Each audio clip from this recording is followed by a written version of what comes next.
Hello, everyone from Chelsea Fan TV. I hope you're all doing very well. Welcome back to the Day After podcast. There was a bit of a mistake with the studio. So we're doing a virtual episode today. Don't worry, we will be back in the studio again. Okay, so this is not a regular thing, it's just a one off. But in the studio today, in the virtual studio, we've got Nina, Fathur, and Lewis. How you guys doing? Yeah, very well. I know Absolutely nice. Nice day outside. My voice Yeah, is actually quite grouchy this morning. there's a lot of shouting yesterday, so that's understandable. standard night, standard performance against Spurs, standard 3 points. Feel good. I feel good. I Hope you said, guys are all good. I said to Standard Father procedure. after, I said, Father, like you look so relaxed, like you don't look like unhappy, but you don't look really happy. And he was like, Mm. "It's Tottenham. That's it." Like honestly, for the first 10 minutes, I'm not that worried. Even for like for the first half, what they had one chances. That's it. Are you telling me you weren't worried in the last 13 minutes? 30 minutes now. I just No, nothing. No, even I no, was a little bit concerned. I mean, no. Now we now you we, don't, we you didn't brought on get more any centre backs nervous at all? and shored up the game. There's no reason to worry. Fair.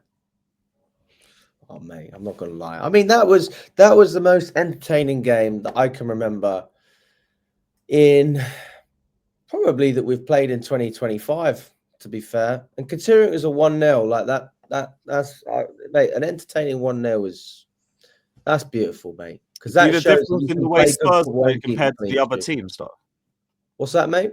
You see the difference between the way Spurs played to the other teams. Oh, so much more open, so much more open. But see, that's why I'm not like looking at the Brentford game, which we'll obviously talk about later. I'm not looking at that Spurs game and say, "Oh, we can build on that game for Brentford," because I know Brentford are going to be nothing like Spurs. So I think there's going to be a much more difficult game and an away ground where we've struggled in the past. So I honestly, heard that's why we ended up resting Reece and Noni, apparently. yeah, 100%. Because you want to be breaking down, you want to break down a low block in an ideal world against Brentford. So James and Madueke are good players to do it. So I didn't have an issue with the starting 11 at all. I thought the starting 11 was fine. Happy to see Jackson in there. I think he makes a massive difference. And I was saying this to Matt after. I was like, people still criticize Jackson yesterday, and I was like, look, his finishing's not the best. Like he could have easily scored. He hit the post, but he's causing chaos, and he is the reason that so many things happened, especially in the first half. To be fair, like he was involved in it all, and you just put Nkunku in that position. You put any other player, you don't get the same result as you do when Jackson's there. So I think what he adds to the team is just you can't match it. And then the next thing you're looking for is a proper prolific striker. And you bring that with Jackson. And I think Delap is not even a bad shout, to be fair. I think Delap is a player I'd be happy with. I think that'd be a great combination. Mark Guiu as well, probably end up going on loan. But I've had no issues with Jackson, mate. I think we've missed him so much. And yeah, happy to see him back. I think I'd be happy if we have a clinical number 9 like Osherman or Gyökeres up front, and then put Jackson on the left instead of Sancho, because Sancho yesterday. Mm. He won't shoot. That's his problem. That's the frustrating thing about Sancho. Because on the one occasion he did shoot, he forced a really good save off Vicario. So it's actually like, crazy. If you shoot, you just might score. You just might actually cause a little bit of, pressure on the goalkeeper. So that's the thing about Sancho is he does all the hard work and he's great at dribbling. He'll beat 2-3 players, but he'll get dispossessed by the next one. So what's the point? It's like there comes a time and place where you either shoot, you pick a pass, pick a run, do something. But that's the frustrating thing with Sancho. At least with Neto, it's the same thing. You expect more goals and things, but Neto actually does get really good crosses off that. Just he's sometimes unlucky to not have someone on the end of them, because you see Cole Palmer's assists. Neto delivers crosses like Palmer's assist a lot in games, but there's no one really ever on the end of them, or sometimes they've got a bit too much weight on them, a bit short, but at least he's trying to make things happen. And I think had we had a bit more box presence during the season, Neto's assists, I think he'd be one of the players in the league with probably the most assists. He's great at crosses, but yeah, they're a bit of a waste sometimes. Matt said yesterday as well, like he made a good point. He said, why don't we just play Neto on the left because he's left-footed? Like I think that's where he played most of the time for Wolves anyway. And we have seen Sancho. He played on the left for Wolves as well, mate. He was good on both sides. He plays both wings. He's really versatile, but I have to agree with Matt. I think that ultimately you just got to play to your players' strengths. And I heard mixed things in MHL. When I was sitting there, everyone was complaining. And then after the game, I was speaking to Kev and people like that, and he thought he was good. And Matt thought he was rubbish. So some people liked what he was doing, some people didn't. I personally am a massive fan of Neto. I think he could have done a little bit better. If I was to give him a rating out of 10, I'd probably give him a 6. I think he needs to be more direct at times. I think that, again, Nina, you're absolutely right. You need a player to just get on the end of those balls. But if it's not crossing, what does Neto offer? So I just openly ask that. What does Neto bring to this team that really helps us, apart from his ability to whip in a great ball? We just need to play number 9. Defensive actions. Yeah. Like, I think he's decent at take-ons. The ball control could improve a little bit. He helps out defensively as well. The amount of times I saw Neto sprint back to help. I mean, if you compare to our other wingers, we've always criticised Madueke for wanting a little bit more from him defensively. Sometimes he doesn't really bother tracking back always, but, you can trust Neto does. Sancho does, but not to the same extent. So, you've got a rapid winger there and you've got someone that's willing to track back, which is also good. His movement, where Maresca utilised him as that kind of false 9 or just kind of striker option while Jackson was absent. He makes these really clever runs where he's kind of everywhere, where to a point you don't really know where to mark him. So again, that causes opposition a bit of havoc as well. I think his runs are good. He's definitely one of our faster players, but I just think we want more from a goal scoring point of view with him. Just take some more shots maybe towards goal. And you see the thing, he's good at keeping the ball at his feet. He's got good ball control. But again, he is part of the problem with recycling attacks sometimes, because he does pass it into midfield, maybe sometimes a bit too much, but he does equally get the crosses in. So again, I firmly believe that if someone's there to meet these crosses, he'd be up there with the assists. But yeah, I mean, he could have easily got an assist for the Sancho shot that got saved by Vicario. That was a great save and a good attempt as well. I know people complain about Sancho, but he had 2 or 3 shots in that game, and I think one of them was a seriously good chance. So I can't really complain. I think it's an improvement in that sense, but it's still underwhelming, isn't it? And it's he was poor. He was poor. Yeah. I mean, it's not good enough. You're absolutely right. But what I'm saying is it's better than what we've seen. And that's kind of the overwhelming feeling that I got from people after the game anyway. Like Steve said to me after, he said, we're rubbish. We are absolutely crap. And I said, Steve, brighten up a little bit. Just beat Tottenham. And what happened till we won? Be happy. Yeah, mate, that's how I feel. That's how I feel. It's fair enough, isn't it? Look, I appreciate we could have been better. I'd probably give our performance a 6 out of 10. It was all right. It was okay. It wasn't terrible. It wasn't great. It was. I don't even think we were bad, though. I just thought we didn't score in the first half. Do you think we were average, though, Lewis? As a whole throughout the game, to summarize it? I thought we played well. Oh, you thought we were good? Yeah, I thought we played well. We were clearly the better team all game. We just didn't score in the first half. So I feel like a lot of people would have had the whole PTSD of it's the same first half where we dominate and we don't kill the game off, which I kind of hear. I get it, but we were clearly the better team. Spurs had 2 good opportunities. One was a disallowed goal and another one was a cutback across the box. Bar that, they had nothing for us. I disagree there. I think it's just that pre-expectancy coming to this game. Okay, it's Tottenham. It's a standard procedure that we beat Tottenham. Regardless of the performance, it was whichever it was that bad, it wasn't that good. But at the end of the day, I don't think it wasn't that good in my opinion. I just think that Tottenham did way worse than us. Like they only got lucky when they had the. You thought it wasn't good. It wasn't that good, to be honest. It's just that Tottenham just make it worse. It's just like normal, like meh. Like I'm really surprised you say that, bro. I thought we were clearly the better team. But Lewis, the reason why we're the better team because Tottenham made us look good. That's what I think. You still have to be the better team. But we beat 15th in the table, Tottenham. And if we didn't win, it would have been, we couldn't even beat 15th place Tottenham. Absolutely. There were people worried about playing Tottenham going into this game. Like, it wouldn't kill us to just say we had a good performance. I wasn't. I swear I wasn't. Because I knew. I'm not saying you. I mean, like, there's other Chelsea fans, not you specifically, but there was bare Chelsea fans actually nervous going into this game. And we went and we had a convincing performance and we won the derby.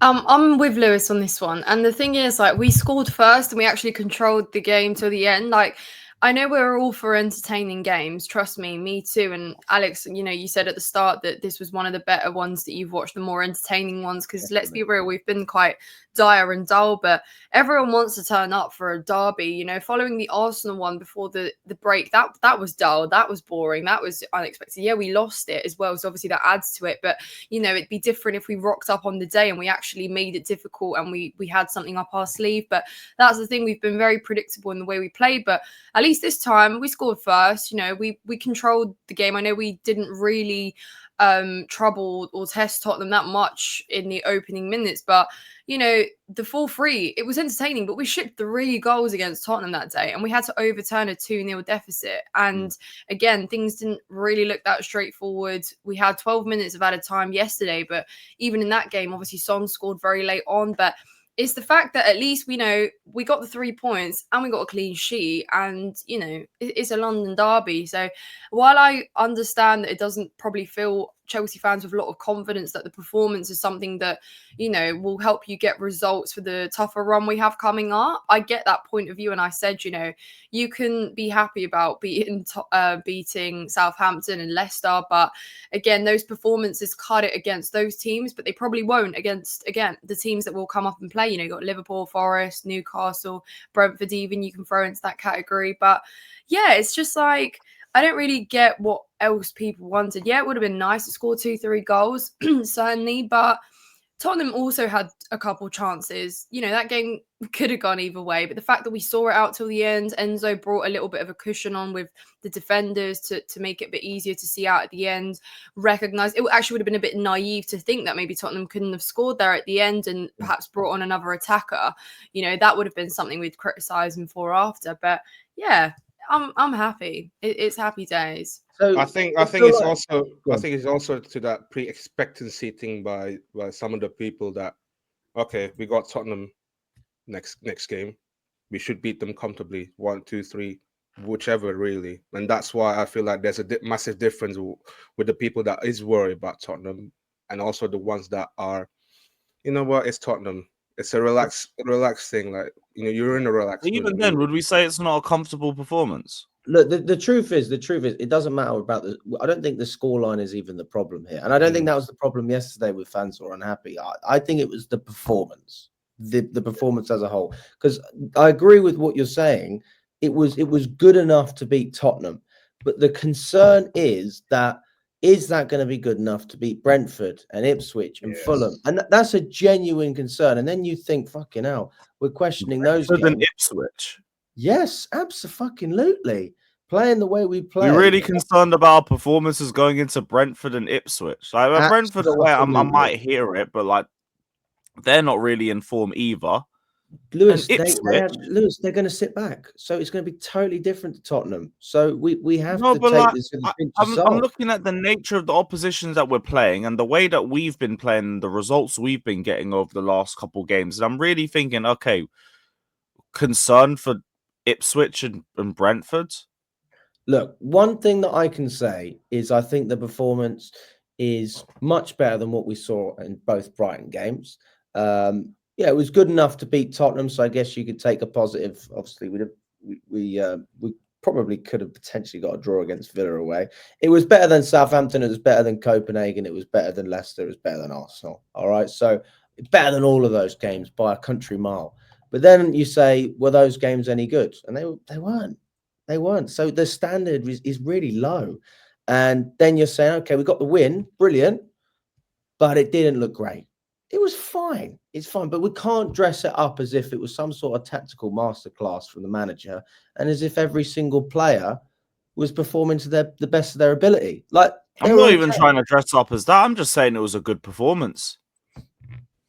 Well, that's just it. It was a good performance and we were the better team all match. I think it was all right. I think it was all right, mate. I don't think I could say it was a good performance. I don't think I could say that, honestly. I want to say it, but I can't. Because I felt underwhelmed, Lewis. I felt underwhelmed, even though we won 1-0. So if I'm feeling underwhelmed, how can that be a good thing? I don't know. But I don't know why. I don't know why you're feeling underwhelmed, bro. That's the thing. But it's not just me, Lewis. It's the same as every other fan that I was speaking to at the end. I mean, Fathur was the first of them. Matt. Kev, in fairness to him, was really positive. He was quite happy with the way we played. Fathur was just relaxed. A lot of people. I don't know, mate. I don't know why people are coming out. I don't know how you come out of that game where it's like a big, motivating result against Tottenham, and it feels like we're just finding things to be annoyed about. It's because people said, like, a few days prior to this game, like a week before this game, I said to you, it's the pre-expectancy that is a standard procedure game. That's it. We're expected to beat Tottenham, and we beat Tottenham convincingly. They barely laid a glove on us all game. They had like 2 key moments all match. And then we showed pragmatism from the manager that we don't really see to lock up the game. You know why? Because Tottenham made us look good. They can't attack. They can't even shoot. They only had one chance, that Pape Matasar, and then Soren right at the end. You see, this is another thing. We're saying like Tottenham made us. How about we were just good because we had players that came back? You know what I think? Whenever I watch us play now, I don't think what are Chelsea going to do. I think what are the team that we're playing against going to do? And the way they play, I think dictates a lot of the time how the game's going to go. That if the team sits back, it's going to be a slow game. If they try and play, it's going to be a good game. And most of the time, especially in the recent games, they're happy to just sit back. And that's why we've struggled. And they tried to play us, so... and absolutely. Tottenham did. And that's why I think it played into our hands. It was a great game, mate. I enjoyed it. I thought it was a great game. So I feel more positive. No, I'm not going to sit here and say it was a great performance. No, it wasn't a great performance. It was a good game, not a great performance. It was. I'm not even trying to get you to say outstanding. I'll give like 6 out of 10 performance. It wasn't that 7 or 8. I'm going to say it was okay. It wasn't bad. I'm not saying it was bad. It was okay. We did I look think if I was stretching, mate, I'd give it a 6.5 out of 10.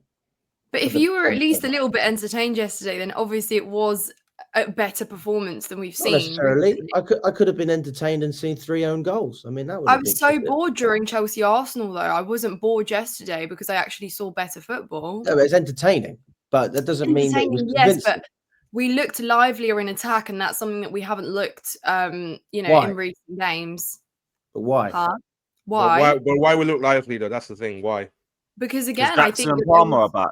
There was more happening in terms of there were better in the second half. There were better patterns of play moving forward in attack, and we haven't seen that. And I like to believe, like Lewis, that maybe that is fueled by Palmer and Jackson returning. I think Jackson definitely has a part to play. I'm with you. And there. and actually, I was probably a bit harsh on Jackson yesterday, but now looking back, Jackson, we forget, offers a lot more than just kind of what you want. Maybe actually he lacks some of the qualities we want in a striker, but he offers a lot more in terms of he helps us in build-up play. He is a menace. I did say that kind of one-on-one with Van de Ven was quite difficult for him at times, but then there was the odd few times that he did manage to kind of get through, and he's good with his back to goal. We know that. Maybe in terms of goal scoring output, but there's obviously still lots of there's still more games that he can play for the remaining fixtures that he can score in, hopefully. And I get it, like I hear both perspectives, but at the same time, I think it was one of our better performances. Yeah, it wasn't flawless, and there's things again, like I say, that could be red flags in terms of you can't play the same way against the other teams that we will come to play. But at the end of the day, it was good enough. Then let's not forget, Tottenham have come up with unpredictable surprises to few teams this season. Yeah, we know that we're always good against them, but again, I think we played well, and I think that the result, great. Yeah, I agree with Fathur that there's maybe that kind of pre-expectancy to beat Tottenham because they're the team we beat the most and everything. But the other positives you can take is the atmosphere was a lot better than it's been at Stamford Bridge. I think the players felt that as well. It actually contributed to their performance, Levi Colwill said at the end. And, Levi Colwill looks like a player that's quite chill. He doesn't really show too much emotion, but he literally looked ecstatic at full time. And, the fans feel underwhelmed, but you can see how much that meant to the players. If that's fueling their confidence and that's going to help them maybe get a bit of momentum going, then I think us fans should be feeling a little bit more positive on that side of things as well. I think that's very well said. No, listen, I don't want to paint it out as this negative dross. Like that's certainly not what I mean. And I don't want to paint it like that. And I don't want to criticize Maresca too much for that game because I'm not sitting here saying that it was poor management or anything like that. I just feel like for me to look at this game and think that this is the Kickstarter for us to have this new momentum, I just struggle to see how this is the game to judge that. I think it's a great result, and I think the result certainly matters. But I mean, Lewis, we spoke about this on the phone the other day. It's like, of course we're going to fucking beat Tottenham. Of course we are. And then the answer was just by how much, right? And we won 1-0. We got a clean sheet, which is always positive. We could have drawn the game, and VAR was an absolute nightmare. We'll speak about that in a second. It should have been down to 10 men. That Caicedo challenge. Oh my God. I remember in the stadium, we were fuming, mate. We couldn't see how bad it was. Too, because they just had an incident before that. There was a little break in play, and then there was the goal. Because I think Sarr tried to dive from a Caicedo challenge in the box and he got baited out for it. Tried giving a little back and forth and then he kicks him again and bags the equaliser. Also, shout out Robert Sanchez for just being a bum again, but here we are. He got saved. Hey, but this is I thought Sanchez. It was a bit of com sa, a little bit of good, a little bit of bad. He was good bar that moment, but it's just look, this is my problem. You'll do everything right, and then this, but you got saved. You got saved by VAR, so I won't speak too much on him. I won't make an entire section because, you know what? Bar that, the kicking wasn't too bad. The fact that Spurs played a higher line, look, you can actually just hoof it forward and it won't even be that much of a problem. And he had a big save towards the end of the game. Calm. Whatever. You're going to play every game till the end of the campaign. I've just come to accept it. Just try not to cost us any more matches. So do you think that... Well, we know, yeah, of course, Jorgensen's not going to play. But do you think that Sanchez will be part of our plans next season? It should be part of the transfer plans. When the season ends, not even the Club World Cup, when the season ends, he should never play another minute for this club again. Petrovic will be back for the Club World Cup. That's our number one. Yeah. And, bin him off. Don't even bring him to the US. Well, if he doesn't get a regular game time, mate, he says he's off. That's what I've heard. Brilliant. Force the hand then. Adios. They're nicer than me, man. I'll do the one finger goodbye and all of that. Fair. I mean, no, I'm with you, Lewis. Nothing that Sanchez does can convince me whatsoever. I mean, I think it's that Pape Matar goals is what is he doing in that position? Bro, it didn't even hit a corner. Sarr didn't even aim for a corner, man. But whatever, they didn't count for anything. I ain't gonna drag it too much, but just I need to see it again, bro. When I saw it yesterday, I was like, "What are you doing in that position?" Let's talk about the defense. I mean, it's a clean sheet. Is there any players that put a foot wrong in that defense, or do you think it was pretty much just a solid Colwell was again. But shout out Trev. Trev was unbelievable. Locked up Solanke, and some of the passing was just unreal. Unreal. Some of the quick movements as well to try and beat the Tottenham press. Like, that was a really, really improved Chalobah performance. Man really stepped up for this game. And Gusto as well. He was inverting on the right hand side. I've never been a fan of this inverting with James. He did overlap at the start too, though. Yeah, he did overlap a little bit. You're right. I don't know why we don't do that more often. I just think that it makes sense. Get the best out of your players. I feel like it's the setup. I think it's the setup from Tottenham. It's kind of playing to our hands. It's just that the way that we let Gusto invert, it's just so easy. And defensively, like, I can only give one player, that's Trevor Chalobah. But other than that, it's just that, yeah, their attack's been poor. We just did our job, really. Like, it was a professional performance by the defensive backline. That's it. Like, I can't say much other than that. There's no way Gusto starts against Brentford. I mean, we were speaking about that earlier. Absolutely not.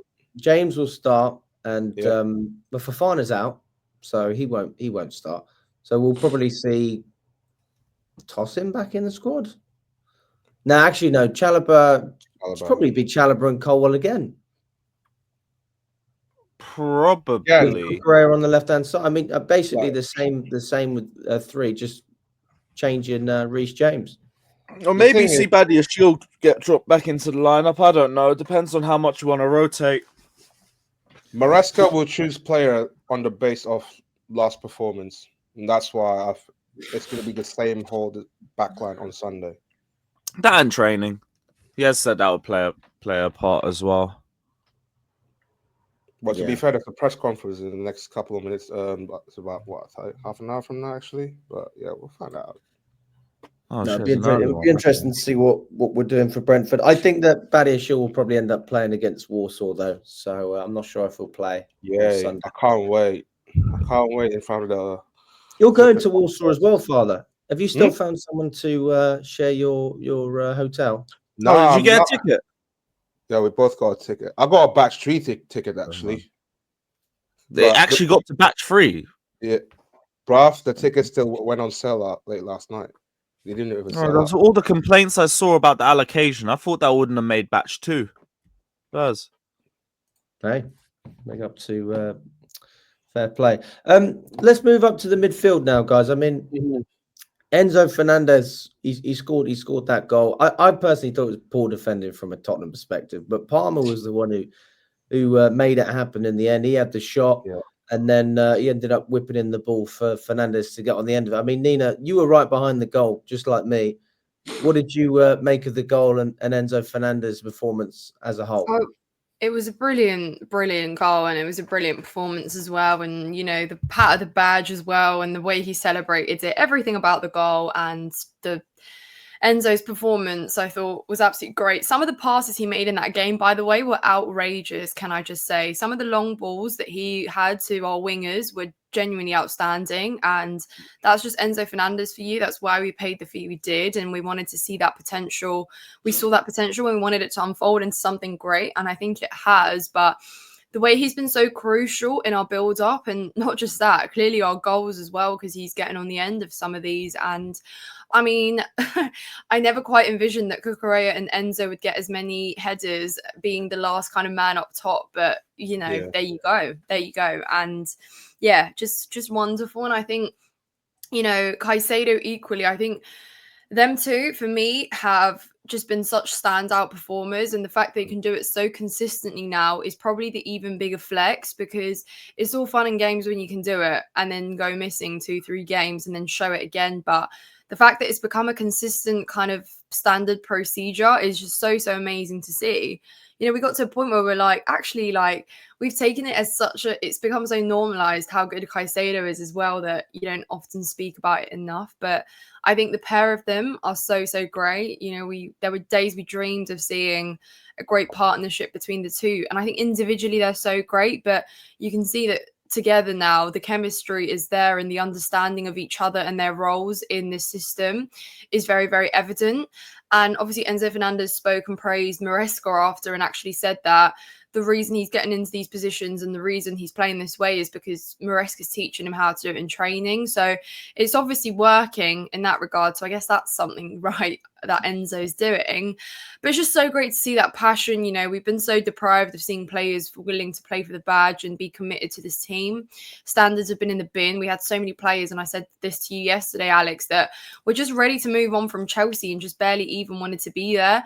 But you've got players that are understanding the magnitude of playing in a London derby and what this rivalry means. To see them celebrate this way, to see them winding up the away fans as well. It's just what you like to see. But Enzo Fernandez and obviously Fathur, he celebrated in front of you, so you would have seen exactly what that goal meant to him, and obviously consequently the fans. Yeah, there's just not enough good words to describe him to get the match winner as well. That's just Enzo Fernandez for you. I questioned him getting the captaincy at the start when he did, obviously in Reece James's absence, but it's starting to make a little bit more sense now, I think. Go on, Fathur. I see you. Do you know what? I got no doubts. I got no doubts Enzo as a player, though, and I was like, I wish we could have someone like player like Enzo just to cut in there, just to head it in, and that's why I feel like we need that number 9 up front. That can be like Enzo. No, it's the way that Enzo just running inside the box. You know, when Palmer crossed it in, like I was just hoping as a striker that you would find someone in there. Okay. So a more prolific, like a poacher almost in a way. Just getting like a poacher. Yeah. Like Enzo yesterday, world class. I got no further comments than what he did yesterday, and it's nice to see that, you know, someone that is care about the club. And we've heard some rumors that he might go away to Real Madrid. You know, it could happen at some point in his career, but let's just enjoy the time while he's here. Like I've seen so many people criticizing, but some people don't like him as a player. I think some of the players that doesn't like what his personality looks like from the start of the season, but I just want to see him to become a good player at Chelsea, and that's why you know what? Let's just ride it with Enzo. We just don't know what's going to happen to us with him. But let's just enjoy him while we still can. No, definitely, mate. I think he's the most improved player under Maresca by far. Definitely, he struggled under Poch, and he's definitely leveled up under Maresca. I remember the Leicester game when he scored that header as well. Like that's when we first started to see he's making those runs into the box. Like I'm not going to sit here and act like Fernandez should be the kind of midfielder who scores, 15 goals a season. I'm not saying he should do that, but we definitely need more goals from other areas of the pitch, and we can't be counting on 1 or 2 players to. He's starting to fill in that role, though. He is. He's doing a good job of it, and especially if we've got players whipping in balls, like we speak about Neto as well, another player who can cross. Like if you've got another player apart from your striker who can make those runs, then then it's good to have players who are in there to whip balls in the first place. But I think the issue is now that we're looking, and Nina, you said this yesterday, like the past few headers that we've had scored, Cucurella and Enzo Fernandez, like they're not the tallest players that we have. And then you'd say, well, where's that from our strikers? Where's that from from other players up top? And you don't really see it. So that's an area that we lack.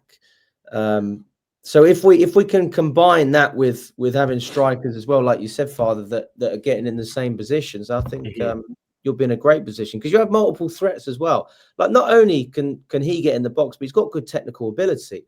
And that volley from Caicedo, I know it's disallowed, but you've got 2 players. Second year in a row, man. That's so annoying. Oh, what? Yeah, I didn't even realize the second one.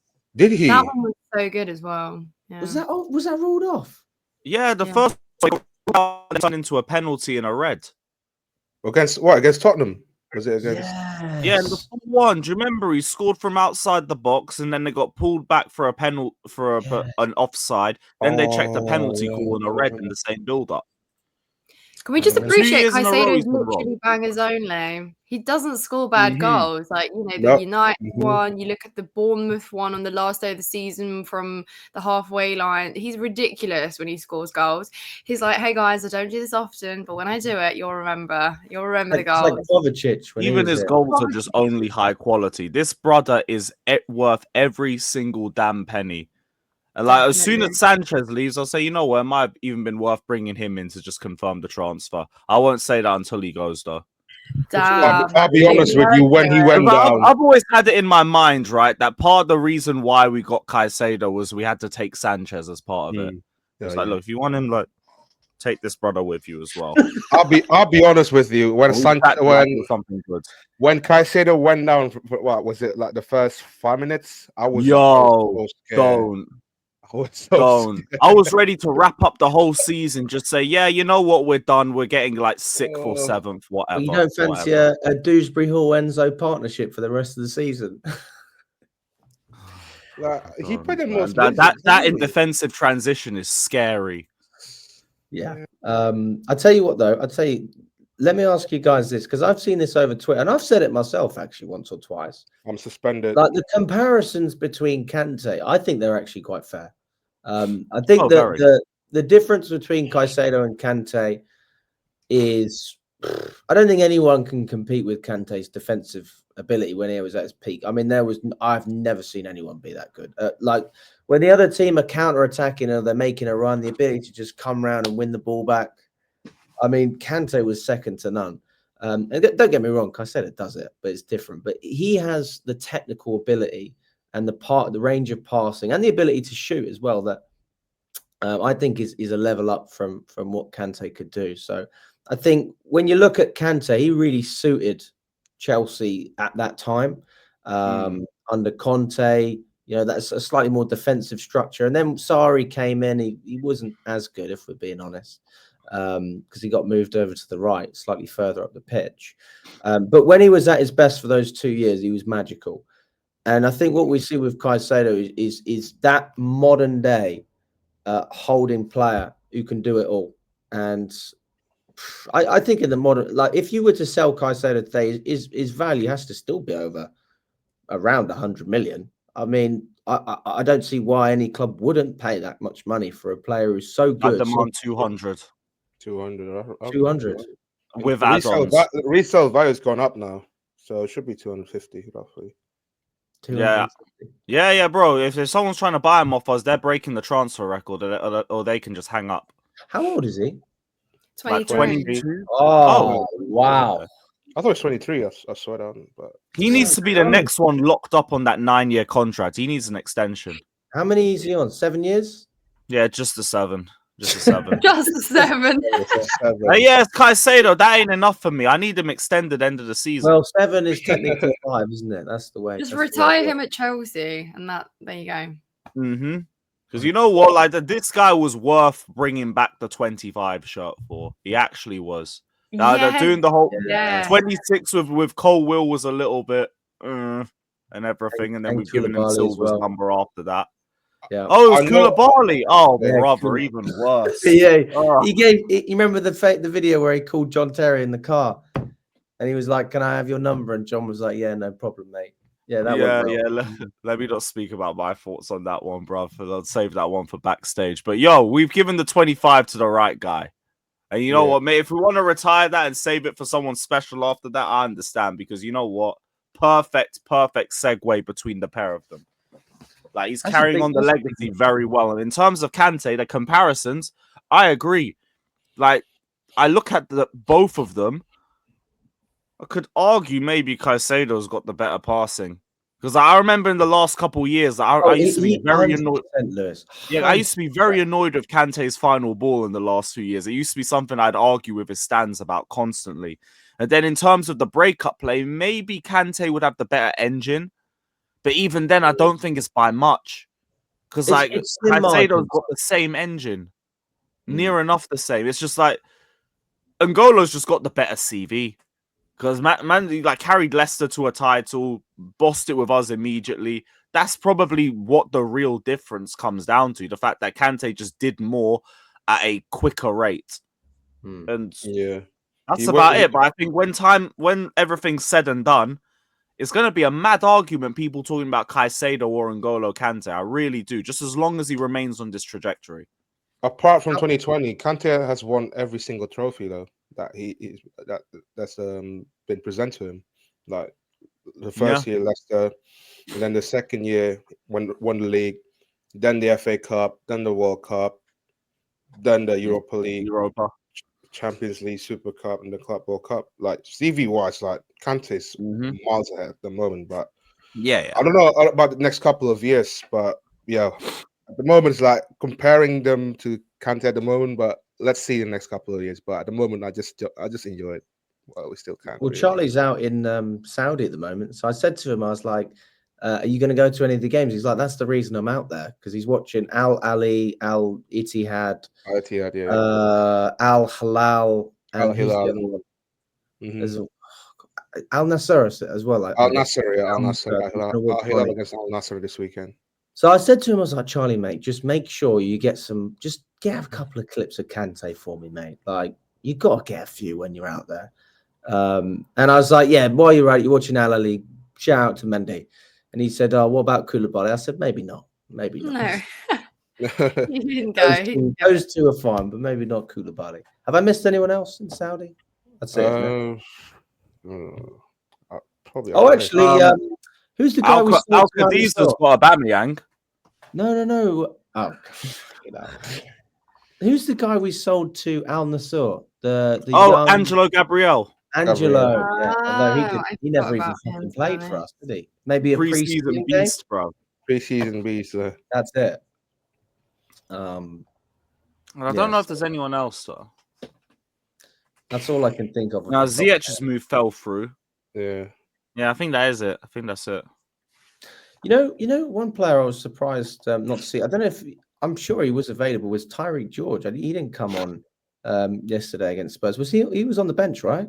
He was on the bench, but I feel like the setup, the way that Maresca wants to set up is defensively. I don't think Tyreek George would. Yeah. Most of the subs are all defensive minded. I hear that. I'd like to see him start against Brentford, especially because people are saying they're frustrated with Sancho. I don't think there's any reason not to give Tyreek George a chance in that game. He's been direct. He's given it a go. Listen, I'm not saying he's got the best year in the world, but he got a couple of assists. I think he got an assist against Copenhagen. I can't remember if he's had any others off the top of my head. I can't remember Conference League ones. I remember he got one for Cucurella, I think. I don't remember which game. No, that was Southampton. I think that was Southampton. He got an assist for that, did he? Fair I enough. think so. There was one assist for Cucurella. I just can't remember the game. I haven't seen George come on and thought, you are just like, what are you? Do you know, like when you have like Nkunku coming off the bench, like we've seen a lot of times, and you think, God, like what is going on here? Like, it's just what was the point of making the sub? I've never felt that way with George. I've always felt like, okay, he's offering something a little bit different, and I think we need something different because Sancho's not bringing it at the moment. Me personally, if I had to make a choice on Sancho at the moment, I'll say bring him back to United. And people go, well, you know, he's got potential. He can do this. He can do that. Like everyone we sign has potential, right? And they either live up to it or they don't. He's had many years now. What's he in his fourth year of Premier League football? Fourth year. And he still hasn't proven himself in this country. Fifth, no. It wouldn't be 5 years. No way. Fourth. Fifth will be next fourth year. Fourth year of Premier League football, and he still hasn't established. So I'm sorry, not to try and sit here and be disrespectful, but Sancho, that is the epitome of a flop. All right, he's not produced. He's not produced at United. He's not produced at Chelsea. He had a good run for a couple of games. That's not good enough. I'm sorry. It would be 5 million well spent if we can get rid of him. The only reason that fee is there is just to cover the outstanding wages that United have been covering anyway. So that basically means we took all of his wages for this season, and United didn't have to pay them, which is fine. I mean, that's not an issue. It's better paying those wages than committing 5-6 years worth of wages and a £25 million transfer fee. It's a no-brainer. And then you invest the money in someone better or someone younger who actually has the potential that, listen, they might not fulfill it. I'm not saying they will, but at least you think they could. Where do you look at Sanchez's Premier League CV and say he fits into this Chelsea side or he's going to be successful in this country?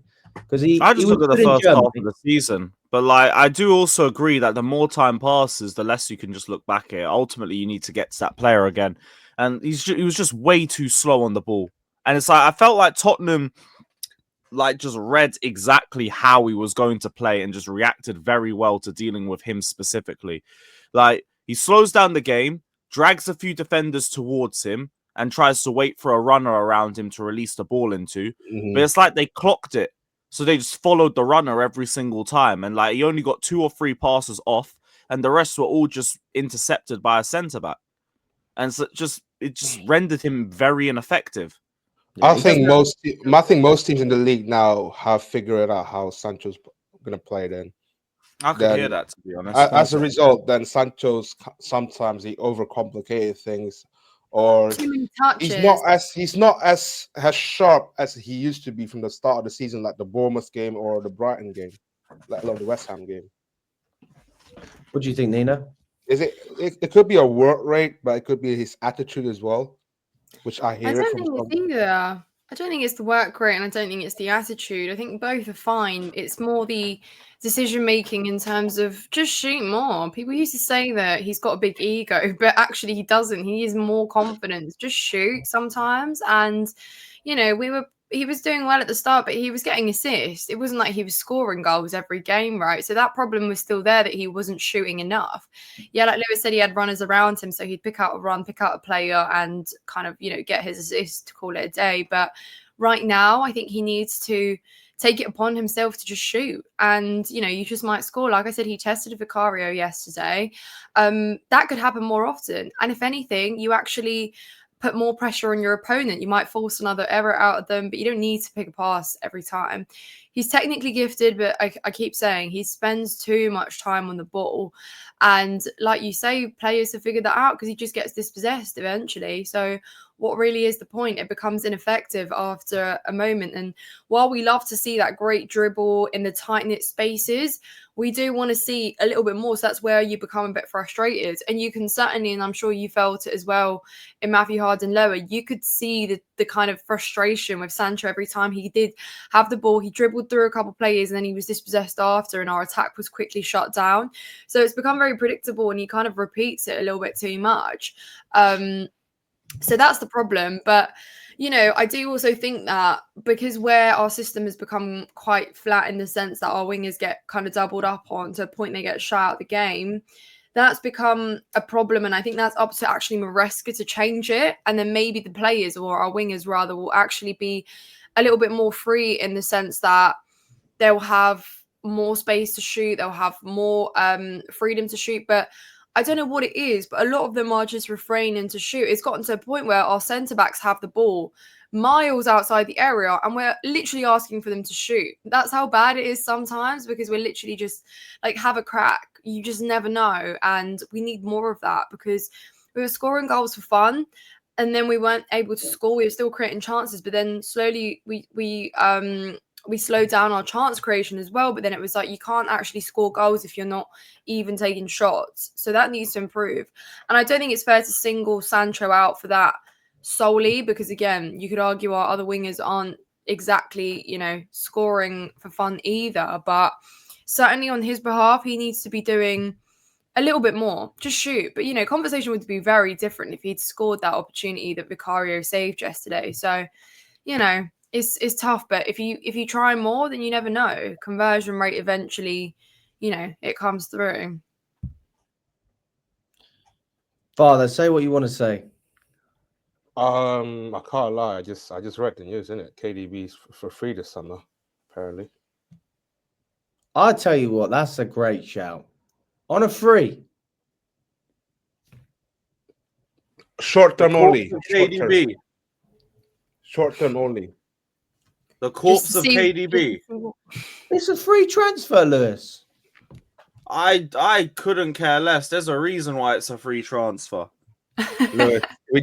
Lewis, we never get to see the real KDB at Chelsea.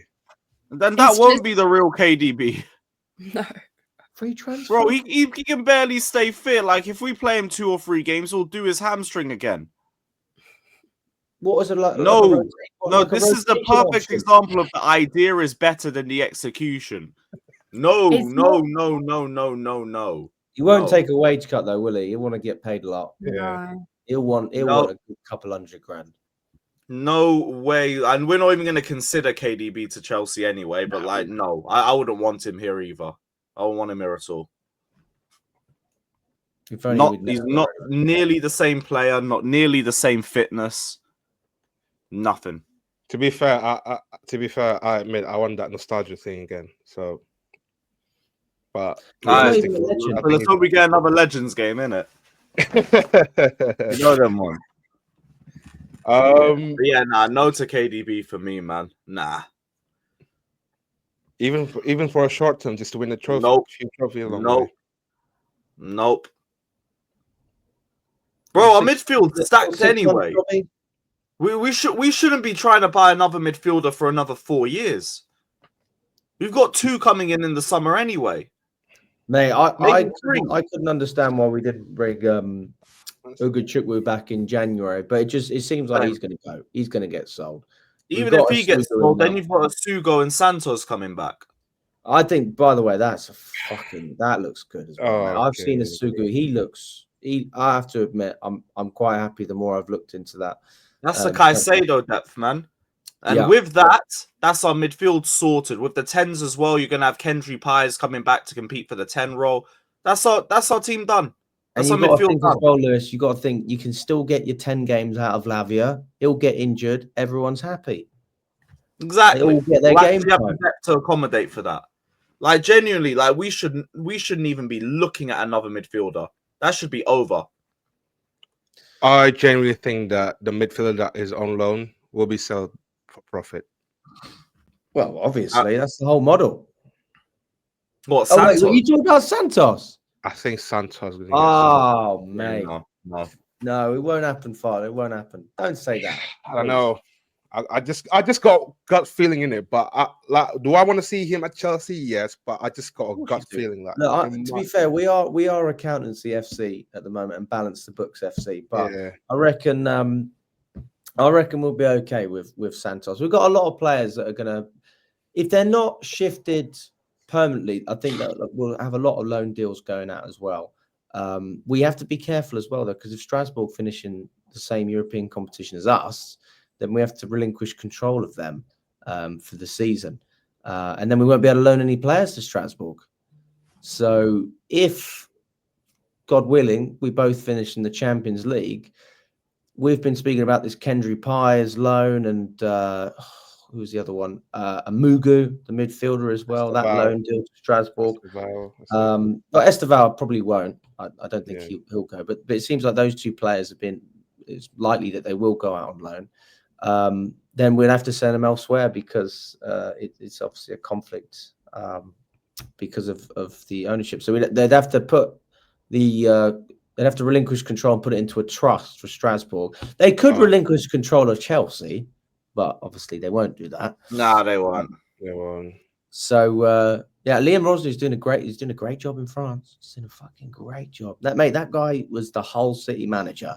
And now he's managing Strasbourg. And I reckon, to be fair, the whole point of this multi-club model is, let's just imagine 3 years, Maresca's not doing too well, Rosner is still at Strasbourg. I think the idea is to basically have managers that you can promote from within because they already know how your structure works. And that's probably what we're going to look to do. But who knows? I don't think Maresca's going anywhere anytime soon, to be quite frank. Whether I'd like him to is another question. That's another story. But listen, he got the win against Tottenham. I can be happy with the win, Lewis. Do you know what, mate? It's like last season. You win a game, fucking be happy. Be happy, as far as I'm concerned. We leave the criticism for a day where it's deserved. That's the way I see it. Right, guys. I'm trying to think what else we haven't spoken about. I'm just trying to think off the top of my head. Who haven't we spoken about? Who? Huh? the stadium talks thing, because apparently there's a news like international break, isn't it? The stadium talks, the revenue. There's lots of news. Oh, you happening. love the stadium, Father. You love. Look, I'll tell you this right now. Chelsea will not build a new stadium while Clear Lake Capital is involved. They won't do it. Okay, and Yeah, because they're happy to stay at the bridge, aren't they? yeah, but I'll tell you why, mate. I'll tell you why. So I basically I get emails from some people that I don't actually know, but they're big Chelsea fans and they know about. They know about the numbers basically, and they explain it to me. So I'm not claiming to be an expert. I speak to people who have told me about it, and the reason that Clear Lake will never ever be involved in the development of a new stadium is because of the loans that they took out against the club from the banks and from Aries. Okay, we basically borrowed money to fund all of our transfers. Okay, we borrowed 700 million from the banks.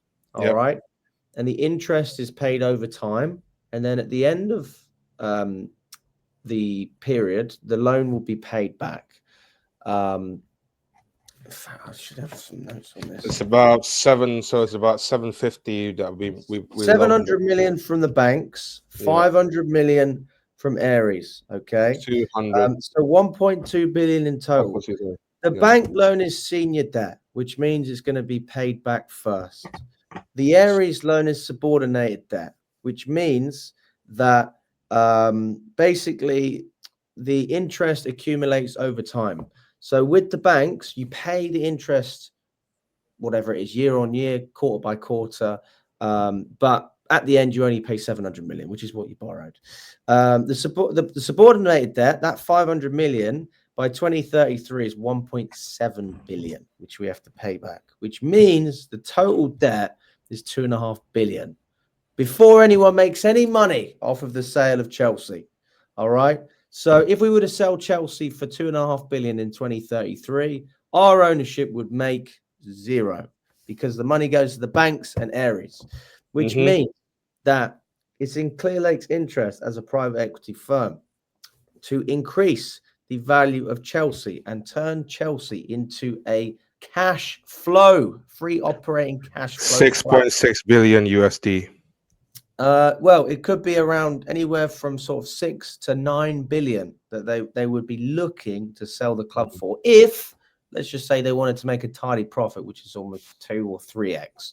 Okay. The reason they won't build a stadium is because it does not help with cash flow. Okay. It's a cash flow deficit. That's why they don't care about it. Because if you look at Tottenham are not profitable. You think that they are, and they will be, but they're not profitable because they're still paying back the money that they borrowed to build the stadium in the first place. So that's probably going to take 20 or 30 years to pay back. Once it's paid back, then they'll be profitable. But Clear Lake aren't going to be here for 20 or 30 years, so they don't give a fuck. Bowley, quite frankly, is interested in it, but he won't do it. Because he's with Clear Lake. So this is the situation. That's why we have to sell players for a profit, because the only way in football that you can prove free operating cash flow, which is the Brighton model. So if they sell players at a loss, they'll have to borrow more money from the banks and will be in more shit, essentially. And also, you've got to remember that Aries, the 500 million that we borrowed, if that debt can't be paid, then with any business, Lewis, if you've got a house and you can't pay your mortgage, what happens? Shit, they take the house, innit? They take the house. So if we can't pay back our debts, Aries will take over the club. They'll take over control of the club. This has become a finance lesson, and I'm just like, I've actually spent so long learning about this. And then that's where we turn into Inter Milan and be free transfer FC. But honestly, mate, like the Inter Milan model, like we were looking at, we were like, actually, it's not that bad, because once someone like that has the club, it's actually better than what we have now, because Chelsea right now are run to make money. Whereas if we're owned by Aries, they just want to sell Chelsea for a profit. They don't need Chelsea to be profitable. They just want to get the 3, 4, 5, 6 billion and piss off. So if we're successful, it's actually in their interest because our value will go up. But clearly, don't think like that. Then they'd have to put in the money to help us go up. Yeah, exactly. So they need to prove that we're a profitable business to basically prove the valuation. Well, let's hope that just ends up with us having Saudi owners or Abramovich's son taking over. One or the other will take it. The truth is that obviously it's a little bit of it is speculation because we don't know how much that they want to value the club at. But I mean, the bank loans and the Aries loans, like that's public information. That's all out there. The debts are all like it's not brand new stuff. This guys, this is like it is public. And then you just look at the fact that we're owned by private equity, and you know what they want to do. They buy an asset, they build it up in value, and then they sell it. And that's what they're going to do with us. And they don't tend to stay in assets for longer than 10 years. It's usually 3 to 10 years, and then they go, which is why we will be sold in 2033. I'm certain by that. Which, to be fair, could be even worse. Could be just bought by another fucking company. I hope not. I hope not. But yeah. So there you go, guys. There you go. That's my opinion on the stadium. But listen, big up to all of you for jumping on. Thanks so much for your time. Guys, subscribe to the channel if you haven't already. Smash the like button as well. Check out Nina's channel. Check out Lewis's channel. The links will be in the description. And we will be back later on for another video. All the best, guys, and we'll catch up very, very